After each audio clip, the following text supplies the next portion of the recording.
Sir, நடிகர்கள் அரசியலுக்கு வரக்கூடாது எதிர்ப்பு அதிகமாக கிளம்பி வந்து இதை பற்றி உங்களுடைய பொதுவான கேள்வி தான் சார். இப்போ இருக்கிற அரசியல் நிலவரங்களை பார்க்கும்போது யாருமே வரக்கூடாதுன்னு தான் தோணும். அது ஏன் நடிகர்களை தனியாக ஒதுக்கணும்? யாருமே பகுத்து அறிபவர்கள் யாருமே வரக்கூடாதுன்னு தான் தோணும். அந்த உணர்வோடு இருக்கிறவங்க யார் வேணா இருக்கலாங்க. அது அப்படி நான் சொல்ல முடியாது. காந்தி வந்து தமிழனா, எல்லாரும் தலைவனாக இங்கே நேரு தமிழனா, அந்த சுபாஷ் சந்திர போஸ் தமிழனா. ஆனால் போஸ் என்ற பெயரில் எங்கள் ஊரில் நிறையா பேர் இருக்காங்க. காந்தி என்ற பெயரில் ஆந்திராவில் எல்லா இந்தியாவில் பல ஊர்களிலும் அந்த பேரில் இருக்காங்க. அது வந்து ஒரு பெரிய அதுவாக நான் ஒத்துக்க மாட்டேன். இன்னும் என்னுடைய வாழ்க்கையிலன்னு சொல்கிறேன், மற்றவர்களை பற்றி சொல்ல வேண்டாம். என்னை பொறுத்தவரையில் கேரள மக்கள் என்னை ஒரு மலையாளியாகத்தான் நினைத்து கொண்டிருக்கிறார்கள். ஸோ நான் இதுவும் தான் அதுவும் தான். அதுக்கு என்ன சொல்ல முடியும்? அதுக்காக நான் அந்த ஊருக்கு சீஃப் மினிஸ்டர் ஆகணுமான்னு கேட்டால் அது எனக்கு இன்ட்ரெஸ்ட் இல்லை. அவ்வளோ ரஜினி வரலாமான்னு நினைக்கிறேன். இல்லை, அது நம்ம வரும் அந்த 5 வருஷம் வரும்போது நம்ம சொல்லலாம். அரசியல் சிஸ்டம் மாறி இருக்கிறதா சொல்லி ரஜினிகாந்த் பேசியிருக்காரு. அதை பற்றி உங்களோட பார்வை? அது எல்லாரும் சொல்கிற குற்றச்சாட்டை தான் அவரும் சொல்லியிருக்கிறார். வித்தியாசமாக ஒன்றும் சொல்லவில்லை, தப்பாகவும் ஒன்றும் சொல்லவில்லை.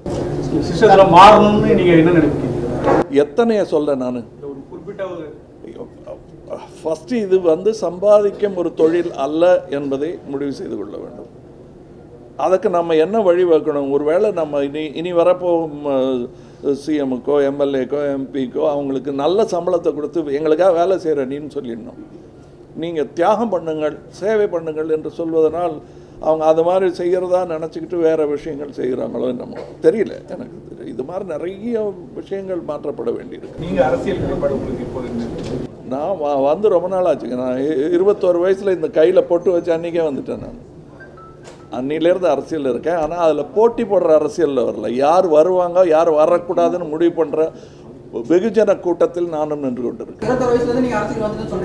ஆமாம்,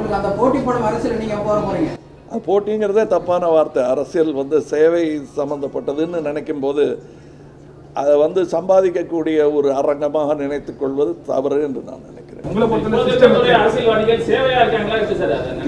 கண்டிப்பா இல்லைங்கிறத நான் சொல்லி தான் தெரியணுமா உங்களுக்கு? இளைஞர்களை சேர்ந்தவர்கள் ஆட்சி செய்து நாட்டை நாசமாக்கி விட்டார்கள் அப்படின்னு சொல்லியிருக்காங்க, குற்றச்சாட்டு வச்சுக்கிறாங்க எல்லா அரசியல் தலைவரும். இதுக்கு முன்னாடி இருந்த முதலமைச்சர் எம்ஜிஆரும் ஜெயலலிதாவும் திருவிழை சேர்ந்தவங்க தான். அவருடைய ஆட்சி எப்படி இருந்தது? அதெல்லாம் என்ன எது கேட்குறீங்க? நான் அதெல்லாம் சொல்லிட்டேன் நான் நிறையா. இப்போ இந்த மீட்டிங்கில் அதை சொல்ல வேண்டியதில்லை. சார், உங்கள் நண்பருக்கு அரசியல் ரீதியாக நீங்கள் ஆதரவோ இல்லை ஆலோசனை வழங்கிருக்கீங்களா ரஜினிகாந்த் அவர்களுக்கு? அதை நான் இங்கேயா வழங்குவேன்?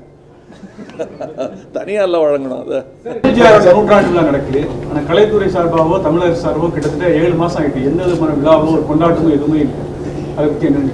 கொண்டாடும் அளவிற்கு இப்பொழுது அவருடைய பிறந்த நாள் ஒன்று தான் இருக்கிறது என்று எனக்கு தோன்றுகிறது. பாக்கி கொண்டாடும் அளவுக்கு எந்த நிகழ்வுகளும் இல்லை என்பதுதான் என்னுடைய கருத்து. இந்தியனாக நடித்தே நான் வாழ்ந்து வருகிறேன்னு சொன்னீங்க, அதுக்கான சரியான